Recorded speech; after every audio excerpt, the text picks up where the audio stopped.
法务部伫2017年成立有做判确定案件审查会，互冤案的当事人有救济的管道。也毋过，司改会是认为这个审查会无啥成效，伊呼吁应该针对平冤司法来进行修法，嘛建议讲伫监察院来增设冤案救济委员会，协助互冤枉的被告。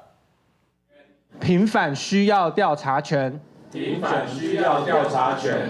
为着避免冤案，法务部2017年成立有做确定案件审查会，提供可能是冤案的当事人为向检察署寻求辩方的管道。但是民间团体指出，这个审查会欠缺强制性的调查权，也欠缺多方面的人才，无法度发挥功能。它是一个行政命令啊，那一个行政命令哪来的组织？哪来的人员？哪来的人事？哪来的法律的权限？当然就没有调查权啊。没有规定嘛，对不对？没有人员啊，没有人可以办啊，只有一个检察官，下面没有人，一定要有很多的人力才能够处理这些事情。到冤案的救济很强调跨领域的一些专业意见进来。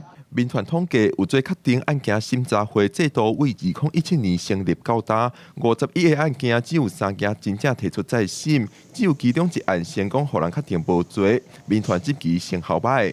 所以，因也提出民间版本的平冤司法草案，希望伫监察院下骹成立冤案救济委员会，而且加入国民法官参与审理。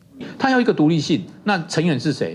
有各种人员，可能退休的法官，可能是法律学者，可能是律师，可能是各种警察，可能跟一些鉴识专业人员组成的一个委员会。希望将监察院内部的这个本身就有的调查权，以及针对冤案的调查报告，将它制度化。民间团体指出，台湾的一寡冤案，亲像江国庆案、苏建和案、徐自强案等等，拢是由监察院先提出调查报告，未求才得到司法救济。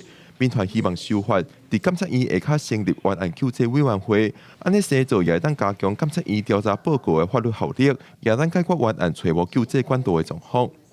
记者郭林玉凯台北报道。